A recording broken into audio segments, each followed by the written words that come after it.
Hello, you are tuned into True Stories, and I'm your host, Megan Gummel. I'm so excited to introduce my guest, 2019 Haverford School graduate, Shane Fordham. Shane is here today to share his story behind the compelling documentary film he made about his grandfather, Carroll W. Braxton, who was one of the first African Americans to desegregate the Marine Corps branch of the Armed Forces.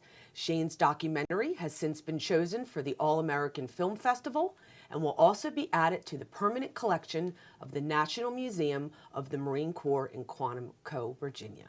Welcome, Shane. Thank you. It's a pleasure to be here with you. Oh, I'm so glad to have you today. Glad to have you here. This documentary was very compelling. I was very moved, and we're going to share that with our viewers shortly. But tell us a little bit about yourself and how you came to make this documentary. Well, I've always looked up to my grandfather. Me being his only grandchild, we've been close since I was a baby. And I remember growing up listening to some of these stories during his time in service. And I've always wanted to record him telling his stories, not necessarily to make a documentary or a film about it, but just so that I could have him with me, you know, for the rest of my life, so that I'll always be able to learn from his experiences and, you know, just hear his voice whenever I need to. It was my junior year of high school that really gave me the opportunity to put these stories together, to show the true spirit of strength that these men had. Which was for a project in my film class. And I didn't realize how much of a powerful effect that this video would have until my film teacher, Ms. Zoe Blatt, pulled me aside for class that day and shared with me how moving and inspirational she thought the video was.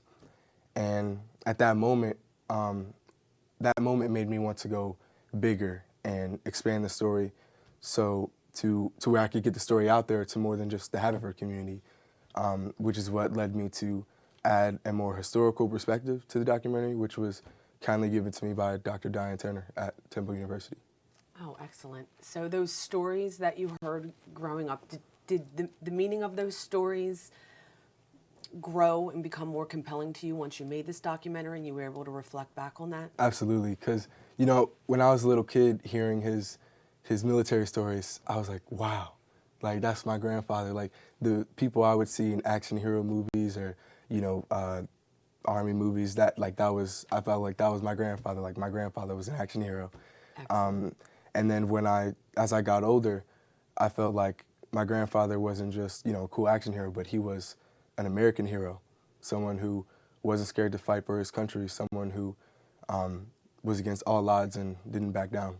Well, he sure was. He was very brave, and he is a hero. And the name of the documentary? The Montford Point Marines, a Carroll Braxton story. Excellent. All right, let's take a look.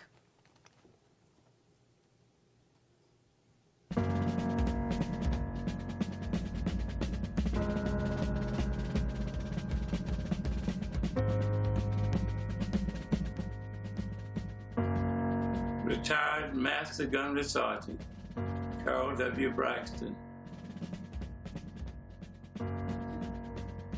Most of my tour of duty was split between Camp Lejeune, North Carolina, and the Pacific and California, Camp Pendleton, California. But something different I noticed as a young boy in Manassas, Virginia, that the Marines from Quantico came to Manassas on Liberty, and I would see them like Saturday night as a little boy. And then when I grew up in high school, we were notified that the Marine Corps was going to accept black Marines. The only branch of the military that had not been integrated was the Marine Corps. And the interesting thing is, in American history, African Americans participated in every war from the American Revolution. So 3 of us decided we would volunteer. This was in March of 1943. The Marine Corps has 2 recruiting depots, one in Paris Island and one in San Diego, and we couldn't go to either one. We left Manassas on a bus to go to Richmond, Virginia to be examined. the 4th of June. That's when we reported into Camp Lejeune. But it was Montford Point inside of Camp Lejeune. They had this special camp set up for just black Marines. When we got to the main gate, they took us off the bus and they said some pretty harsh words to us at the main gate. And I'll never forget, I had a hat on.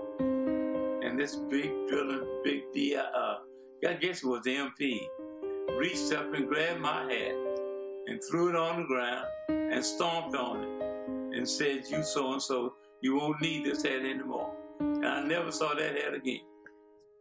Boot camp was 11 weeks. And it was really hard treatment that they gave to us. Just like we wasn't human. For example, the barracks we lived in were prefabricated huts. There wasn't barracks, they were huts. And this was leftover barracks from the CC camp, which was Civilian Conservation Corps. It rained outside, it rained inside. And then we were near swamps, snakes, and rats.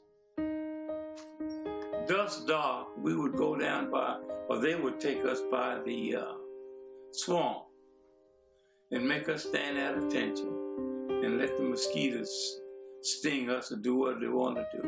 And we couldn't do anything but just twist your nose and maybe shake a little bit. One day, the colonel called us out and he started calling out names. I'm pretty sure there was about 30 of us or more. So he says, "I guess you men wonder why you all were called." So we said, "Yes, sir." And he said, "You all were called to be drill instructors." I was still just 18. They isolated us for those 11 weeks, and all they did was trained us and fed us. We couldn't go to the movie on base. We couldn't leave our barrack. We couldn't go nowhere. I said to myself, no way I could treat another human being the way they treated me. My father, Corporal Thomas S. Turner, was a Montford Point Marine. But, you know, he never really talked that much about his experience until President Barack Obama signed the legislation for the Montford Point Marines to get a Congressional Gold Medal. And after that, he talked about it, and I asked him, "Well, Dad, why did you not tell us that much?" He said he hated the time that he was in the Marines because he was treated so poorly. It was that point that the Marine Corps for blacks wasn't supposed to be, that this was a white Marine Corps. And we couldn't, they said that we wouldn't make it, we didn't belong in as Marines. The other branches were actually integrated, but, you know, African Americans were still treated poorly in all branches of the military. And in the case of the Montford Point Marines, you know, usually the officers were white. The Marine Corps trained you so hard and so rough, you almost hate everything and everybody. But that's why some of the men didn't want to go home, because they figured that they were so bad, they would curse their mother. That's how bad they made us. And the Marine Corps just trained you so that you are first to go into combat. We said that if the Tuskegee Airmen could go through what they went through, and then we even talked about slavery, of how the slaves came over here on the ships. And if they could stand, we don't know how many days it took them to come over here on those ships and endure such treatment, not only on the ships, but once they got here, and how they were treated. There was legalized segregation in the United States. And so African Americans were treated as second-class citizens. And white supremacy was part of the very fabric of the United States. And so it operated, like, how do you justify this? Always trying to prove that African Americans were inferior, which they were. And some of the things that our foreparents went through, that this was a test for us. Something they didn't want us to do. They didn't want us to be Marines and said we would never be Marines. I guess it stuck with us that we were going to do this. If it wasn't death, we were going to do it. They kept their dignity. They band together as brothers. And in life, I learned that oftentimes, you could be the best and you might not get selected, but it's okay. You just keep doing the work and eventually it pays off. We were all around one afternoon and we heard all this noise, sirens and everything just carrying on. So we just wondered what in the world's going on, something happened. So here comes this great big convertible limo. We looked up, it was President Roosevelt. He said, "Men, I have a short speech to make." He said, "You Marines have broken every record that these other Marines have set for years and years. As far as I'm concerned, you're just as good as any Marine that put that uniform on, sent them overseas."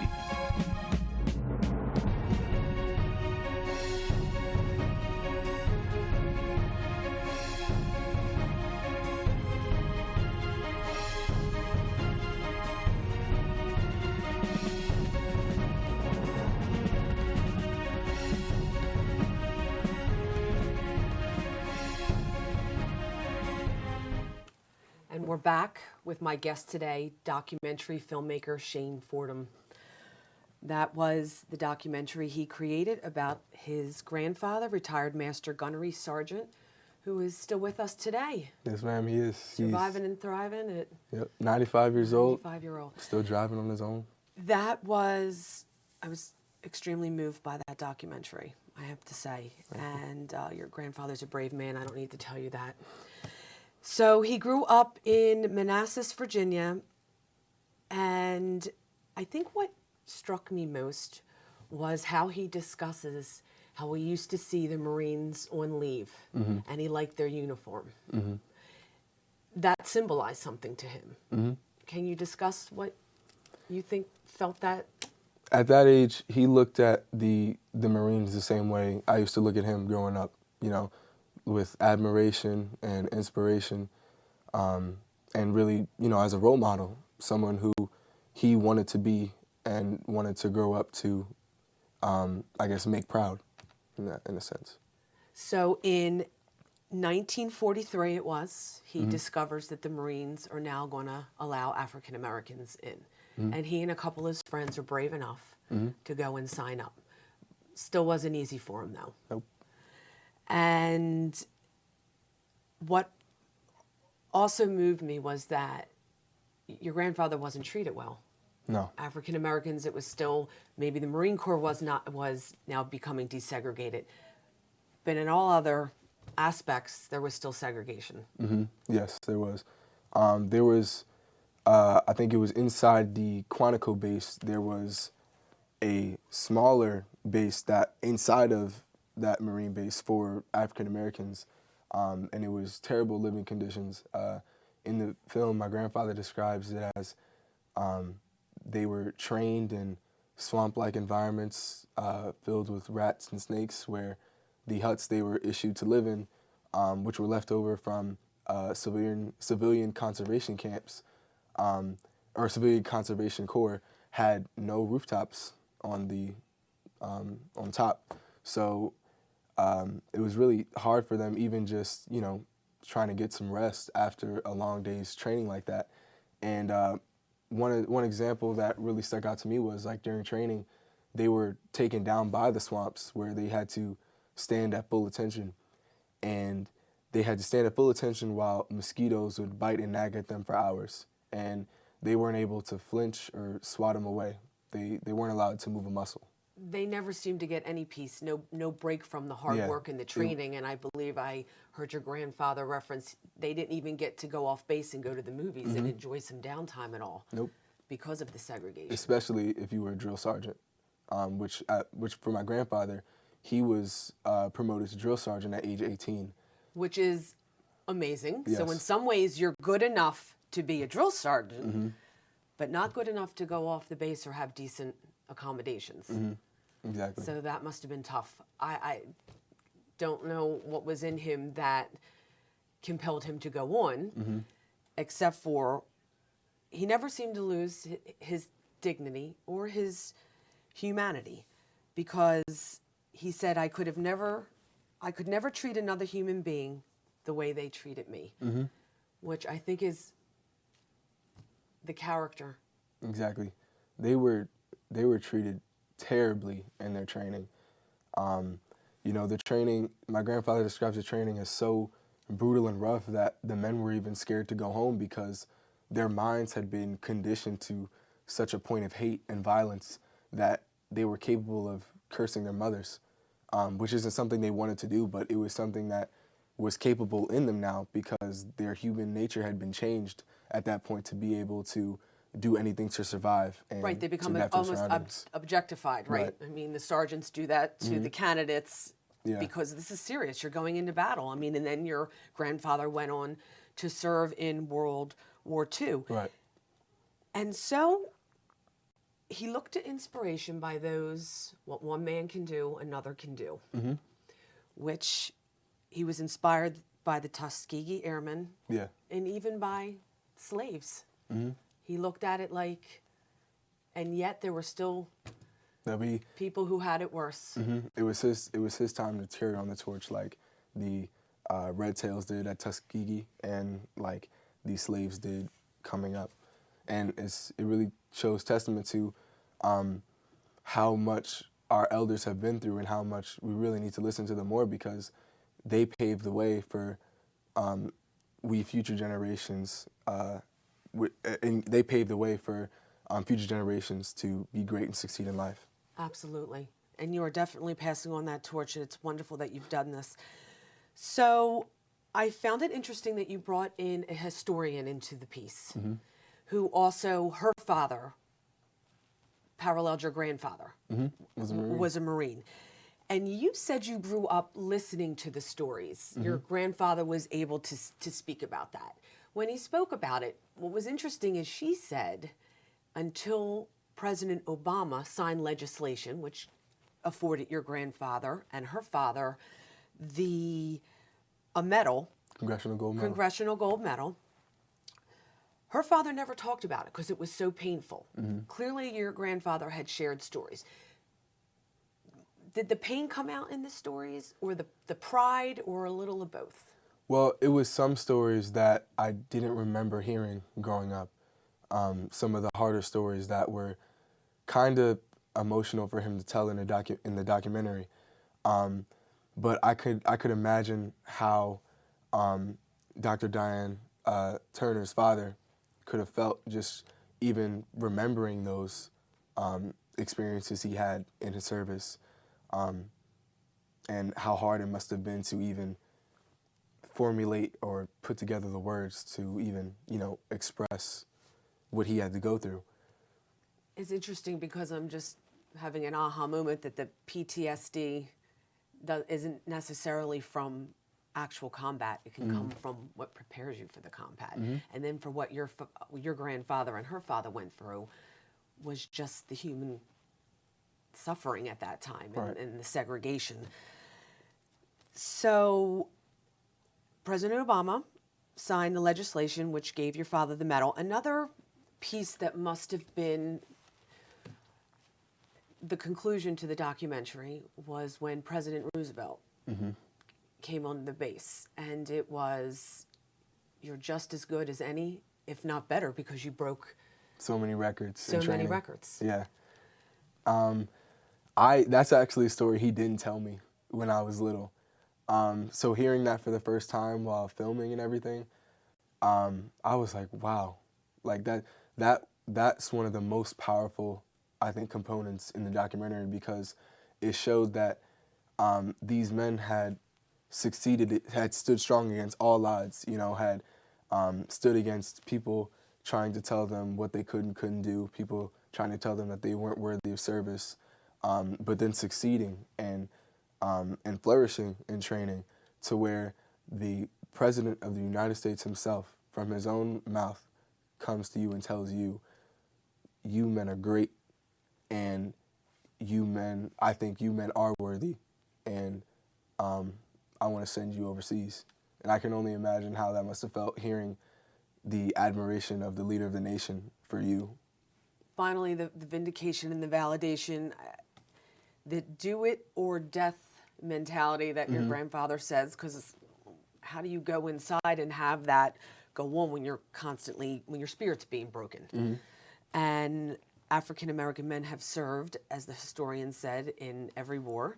And now finally the Marines had accepted African Americans in.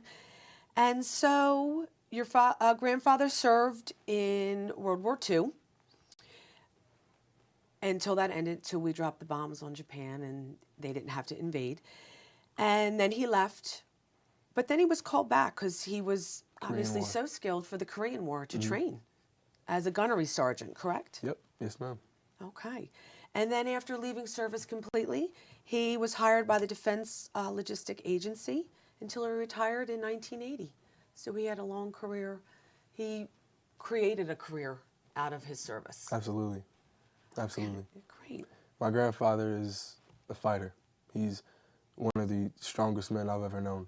And I think that's a testament to all the Montford Point Marines. They're a group of fighters, and they weren't going to give up because I think they knew that they had to prove that African Americans were capable of greatness and were worthy of service. So how would you like your grandfather to be remembered? Well, I like to have him remembered as a hero, someone who's brave enough to fight for a country that at that time did not fight for him and people that looked like him, and wouldn't accept no for an answer, wouldn't accept that he couldn't do certain things. And that's something that I try to keep with me in my life, and any obstacles I face. I just pretend I'm him. I think about what he would do, and I try to follow that. Oh, that's beautiful.